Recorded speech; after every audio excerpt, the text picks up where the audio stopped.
On va s'intéresser à ce dossier de justice. En tout cas, nous l'avons également appris, l'ouverture des crimes, des instructions pour les crimes de sang commis sous l'ère Alpha Condé. Mais là, comment est-ce que vous recevez cette information en quelques minutes? C'est bien, c'est une bonne chose. De toute façon, ça fait partie, c'est une revendication aussi sociale qui est là, la lutte contre l'impunité.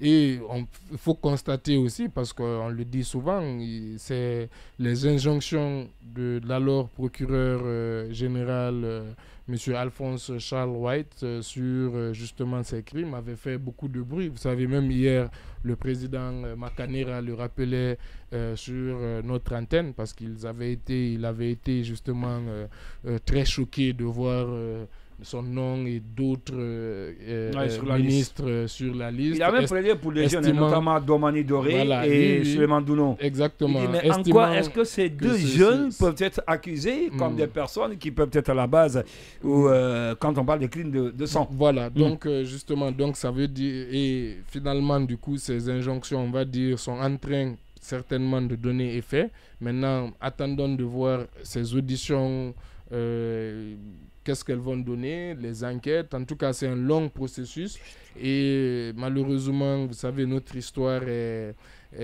marquée par ces victimes de violences au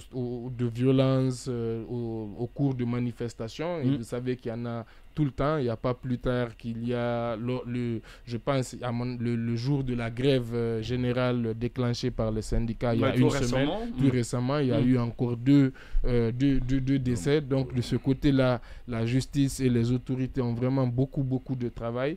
Et c'est vrai que la vie humaine semble tellement banalisée que c'est la lutte contre ces crimes de sang devrait permettre normalement quand même de rappeler aux gens que tuer quelqu'un, c'est pas banal. Parce que c'est ce qu'on a l'impression aujourd'hui. Vu que à chaque fois qu'il y a un petit mouvement quelque part, on peut entendre banalement un mort, deux morts, on compte. Donc voilà, on a l'habitude de compter les morts, que ce soit sous Alpha Condé, sous le CNRD, au point que justement il y a même une sorte de dépersonnalisation, on va dire, qui est là. Maintenant, ce sont des chiffres. Ces jeunes dont l'avenir est stoppé net comme ça, ça devient des chiffres, donc ça devient, comme je dis, comme banal. Et du coup, pour enlever cette banalisation, cette banalité, c'est vrai, ça serait important d'une part de faire des enquêtes sérieuses et d'autre part de médiatiser aussi les procès éventuels sur ces enquêtes.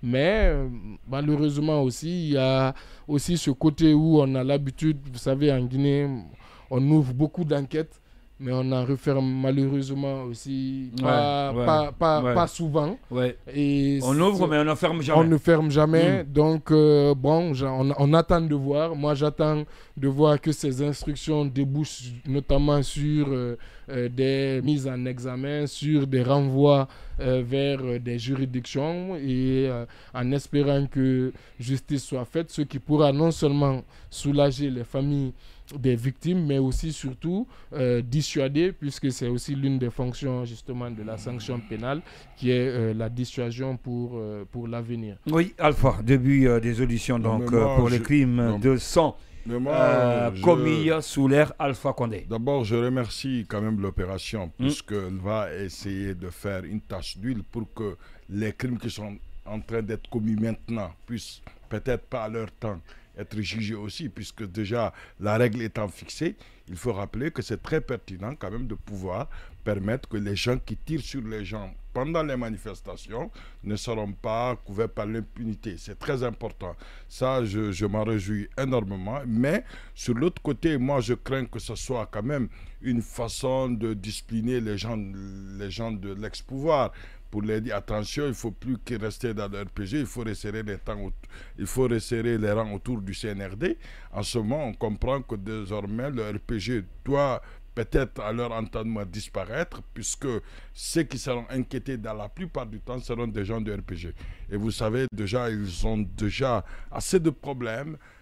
Beaucoup de cas de RPG sont en prison. Et si on ajoute les crimes de sang, toutes les personnes citées, en grande partie, sont des gens du RPG. Mais il faut quand même le rappeler, l'objectivité de l'opération. Parce que là, quand même, c'est clair. Il ne faut pas, comme vous venez de dire, comment un civil a à voir dans ces crimes-là. Attention, il y avait une organisation, une façon d'effrayer des gens de ne pas manifester. Alpha Condé n'est pas passé par 1000 chemins. Il a utilisé l'intimidation contre les gens pour ne pas... Mais en fait, il n'a pas pu maîtriser... Vous voulez remettre en cause les propos de Makanela qui non, écoutez, moi, je ne remets pas Makanela.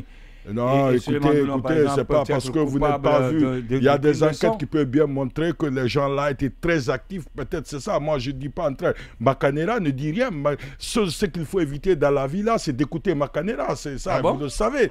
C'est une personne qui, dans ses raisonnements, essaie toujours de se trouver un Makanela. Non, mais ce que je vous dis, il ne peut pas quand même parler à la place de la justice. Si la justice elle-même dit, il faut interroger Suleiman, il faut interroger Domani. Sur quels critères, moi, je peux croire mais ce truc qui n'est pas un exemple, qui a torpillé la presse, vous le savez quand même, c'est une personne qui n'est pas un exemple en matière de démocratie. Il a assumé, hier il a assumé, il dit bien que c'est une loi que j'ai combattue. Voilà. Je n'ai pas aimé, moi-même j'ai voulu qu'on reconduise je suis libre, la pénalisation des journalistes. Mais attention, quand Dial le dit que c'est la justice qui les a... c'est une loi qui il a incriminé. Non, attention, parce que quand Makanela... parce que c'est la loi qui est en vigueur. Non, juste, on peut échanger sur cette question précise. Quand, effectivement, il dit que c'est la justice qui a... on va dire désigner ces personnes-là, bon, on peut aussi le relativiser vu que justement c'est une injonction du ministre de la Justice, oui, ça une veut pas injonction avec coupable. Une liste, voilà, exactement, voilà, et c'est une injonction du ministre qui... Donc est-ce que ce ministre incarne la justice pour dire que c'est la justice qui les a désignés? Non, la question, je te pose la question. Non, je veux simplement vous dire c'est une procédure. En réalité, au niveau de celle-ci, rien ne prouve qu'ils sont responsables de quoi que ce soit. Justement. Si les personnes ils sont présumés innocents. Voilà, sont présumés innocentes, mais à partir du moment où on va dire c'est des gens, ils sont dans le Domani Doré n'était pas n'importe qui au moment, c'était le porte-parole, l'image de figure de proue du RPG, vous le savez. Suleiman était qui? Donc c'est pas parce qu'ils sont dans des positions... Suleiman était député. De ce que je dis, le ministre de la Sécurité, il y a des gens... Ce que je dis, ça ne veut pas dire... Mais maintenant, c'est la question pertinente que se pose Makanela, en quoi ces gens peuvent être impliqués? Non, vous pouvez ne pas avoir aucun poste et être impliqué dans ces situations. Peut-être à même d'autres qu'on ne connaît même pas. Donc il faudrait...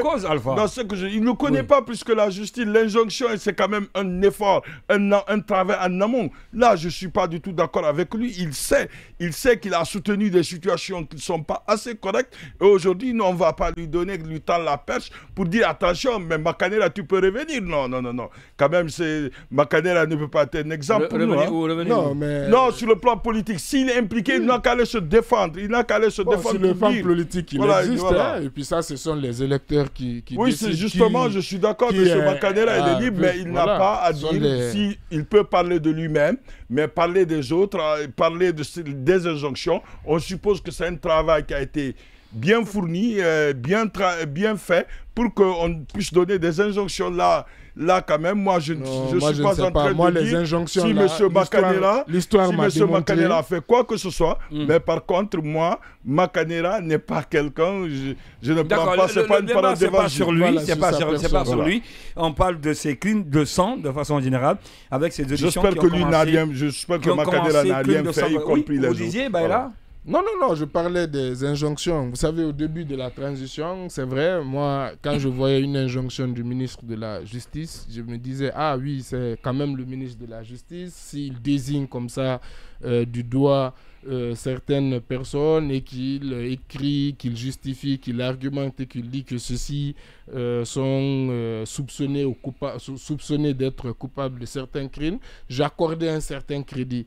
Mais malheureusement, la multiplication de ces injonctions et parfois des injonctions vraiment très légères, comme je prends l'exemple qui me vient en tête, comme cette injonction contre un journaliste, Mohamed Mara, pour une affaire quelque part personnelle avec le ministre de la Justice, et beaucoup d'autres injonctions qui sont restées lettres mortes. Les dernières en date, vous savez, les injonctions contre et les mesures contre les DAF, tout ça. Bon, c'était devenu aussi la prise d'injonction était partie prenante aussi d'une sorte maintenant aussi de jeu politique, de spectacle. Donc malheureusement, ça a aussi, à mes yeux en tout cas, décrédibilisé un peu ce que pouvait représenter une injonction du ministre de la Justice, au point que moi personnellement aujourd'hui d'ailleurs, je milite pour une question de séparation du pouvoir, pour une question de logique, de faire comme certains pays